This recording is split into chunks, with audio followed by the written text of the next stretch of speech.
최근 기술주 시장 정말 혼란스럽죠? AI 버블이 꺼지는 건지 아니면 그냥 큰 돈이 움직이는 건지. 오늘 이 복잡한 상황을 알기 쉽게 한번 파헤쳐 보겠습니다. 정말 무섭게 오르던 기술주, 특히 AI 주식들이 갑자기 뚝 떨어졌습니다. 다들 드디어 AI 버블이 터지는구나 하고 걱정하고 있죠. 과연 그럴까요? 네, 그래서 오늘 우리가 살펴볼 내용은 이렇습니다. 먼저 모든 공포의 시작점, 소프트웨어 업계부터 시작해서요. 그 파장이 그림자 금융, 그리고 AI 핵심까지 어떻게 번졌는지 볼 겁니다.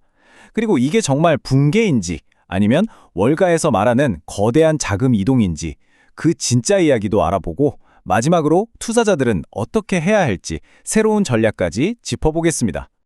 자, 이번 시장 충격의 진원지 그 시작점부터 한번 따라가 보죠. 재밌는 건요. 이게 엔비디아 같은 하드웨어 회사나 AI 대기업에서 시작된 게 아니라는 겁니다. 모든 공포는 바로 소프트웨어 업계, 여기서부터 시작됐습니다. 월가에서는 이 상황을 두고 사스포칼립스라는 신조어까지 만들었어요. 사스, 그러니까 서비스형 소프트웨어랑 종말을 뜻하는 아포칼립스를 합친 말이죠. 왜냐? 새로운 AI 툴들이 나오면서 기존 소프트웨어 회사들은 이제 다 망하는 거 아니냐, 이런 공포가 퍼진 겁니다. 실제로 소프트웨어 주식들이 고점 대비 30%나 폭락하면서 약세장으로 들어가 버렸어요. 이게 그냥 막연한 불안감이 아니에요. 실제로 지금 보시는 것처럼 알아서 복잡한 일을 처리하는 AI 에이전트부터 변호사처럼 법률 계약서를 검토해주는 AI, 심지어는 게임 엔진을 통째로 대체할 수도 있다는 구글의 지니3 같은 것들이 속속 등장하고 있거든요. 하루에 20만 번 다운로드되는 코딩 도우미도 있고요. 이러니 소프트웨어 회사들이 긴장할 수밖에 없죠. 자, 이제 첫 번째 파장이 밀려옵니다. 소프트웨어 업계의 문제가 어떻게 전혀 상관없어 보이는 금융시장, 그것도 잘 보이지 않는 그림자 금융이라는 곳까지 충격을 줬는지, 이게 정말 흥미로운 지점입니다. 문제가 뭐냐면요. 지난 10년간 소위 그림자 금융이라고 불리는 사모펀드나 비은행 대출 기관들이 이 소프트웨어 산업에 어마어마한 돈을 쏟아 부었다는 겁니다. 왜냐? 구독료 기반이니까 수익이 안정적이라고 본 거죠. 이 차트를 보시면 위험이 얼마나 커졌는지 한눈에 보입니다. BDC, 그러니까 기업에 투자하고 대출해주는 회사들의 포트폴리오인데요. 2016년에는 소프트웨어 비중이 10%였는데 지금은 20%로 2배가 됐죠. 근데 이게 다가 아니에요. UBS에서는 숨겨진 것까지 다 합치면 실제로는 30%에 달할 수도 있다고 봅니다. 엄청나죠? 자, 그럼 만약에 정말로 사스포칼립스가 터져서 소프트웨어 회사들이 줄줄이 무너지면 어떻게 될까요? UBS의 경고는 섬뜩합니다. 최악의 경우 부도율이 무려 12에서 13%까지 치솟을 수 있다는 거예요. 이게 얼마나 높은 거냐면 일반적인 고수익 채권 부도율보다 6배나 높은 수치입니다. 사모신용시장 전체가 흔들릴 수 있다는 얘기죠. 바로 이겁니다. 이 그림자 금융의 가장 큰 문제가 뭐냐? 바로 깜깜이라는 거예요. 투명하지가 않아요. 그래서 문제가 터지기 전까지는 위험이 대체 얼마나 큰지 아무도 모른다는 거죠. 이게 진짜 무서운 점입니다. 자, 이제 두 번째 파장입니다. 소프트웨어에서 시작된 공포가 금융권을 흔들고 이제는 AI 혁명의 심장부, 바로 반도체와 하드웨어까지 위협하는 상황으로 번져갑니다. 이게 어떤 식으로 연결되냐면요. 일종의 도미노 같은 겁니다. 먼저 소프트웨어 회사들이 어려워지죠. 그럼 거기에 돈을 빌려준 사모펀드들이 큰 손실을 입게 되고요. 이 사모펀드들이 손실을 보면 AI 데이터 센터 같은 인프라에 투자했더니 마르는 겁니다. 그럼 결국 그 인프라에 들어갈 반도체 수요도 줄어들게 되겠죠. 이런 연쇄 반응이 우려되는 겁니다. 실제로 메타나 오라클 같은 빅테크 기업들이 AI 칩을 넣으려고 짓는 그 거대한 데이터 센터들 있잖아요. 그 돈 상당수가 바로 이 사모펀드 같은 그림자 금융에서 나왔거든요. 이들이 바로 핵심 돈줄이었던 거죠.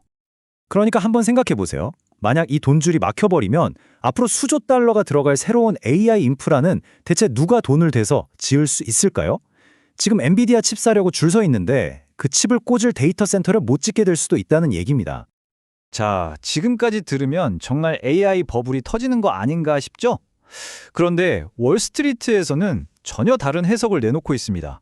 이건 붕괴가 아니라 거대한 자금 이동, 즉 그레이트 로테이션이 일어나고 있다는 겁니다. 이게 무슨 말이냐면 투자자들이 시장에서 아예 돈을 빼는 게 아니라는 거예요. 그동안 너무 많이 올랐던 고모멘텀 기술주, AI 관련주, 암호화폐 같은 곳에서 돈을 빼서 그동안 상대적으로 주목받지 못했던 에너지, 지역은행, 필수 소비재, 산업재 같은 곳으로 옮겨가고 있다는 거죠. 일종의 순환매가 일어나고 있는 겁니다. 실제로 데이터를 봐도 그래요. 모멘텀 투자, 그러니까 오르는 주식에 올라타는 전략이 최근 3년 새 가장 큰 폭으로 하락했습니다. 이 모멘텀 전략에 기술주들이 잔뜩 포함되어 있었기 때문에 지수 전체가 같이 흔들렸던 거죠. 자, 그럼 이제 투자자들은 어떻게 해야 할까요? 여기서 가장 중요한 메시지는 이겁니다. 이제 예전처럼 투자해서는 안 된다는 것, 게임의 룰이 바뀌었습니다. 이름에 AI자만 들어가면 묻지도 따지지도 않고 사던 그런 묻지마 투자의 시대는 이제 완전히 끝났습니다. 시장은 이제 냉정하게 묻고 있어요. 그래서 진짜 돈은 버는 거야? 진짜 실체가 있는 거야? 하고요. 지금 시장을 보면 이게 명확하게 드러납니다. 옥석 가르기가 시작된 거죠. 보시는 것처럼 AI 때문에 오히려 위협받는 소프트웨어나 핀테크 같은 분야는 큰 타격을 입었지만 마이크로소프트, 엔비디아, 팔란티어처럼 진짜 AI로 돈을 벌고 장기적인 수혜가 기대되는 기업들은 상대적으로 견고한 모습을 보이고 있습니다. 승자와 패자가 갈리고 있는 거예요.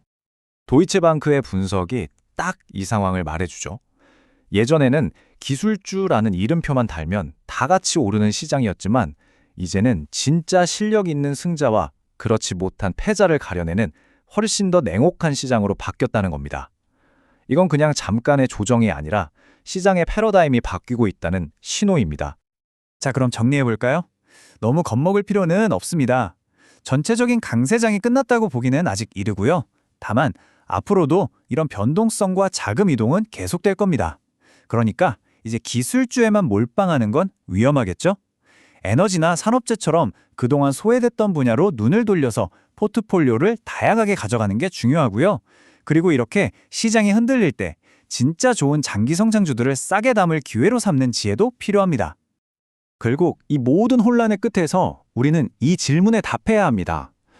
AI라는 거대한 혁명의 파도 속에서 그저 거품 위에 떠있던 기업이 아니라 진짜 단단한 비즈니스 모델로 끝까지 살아남아 시대의 승자가 될 기업은 과연 어디일까요? 이제부터는 그걸 찾아내는 게 핵심이 될 겁니다.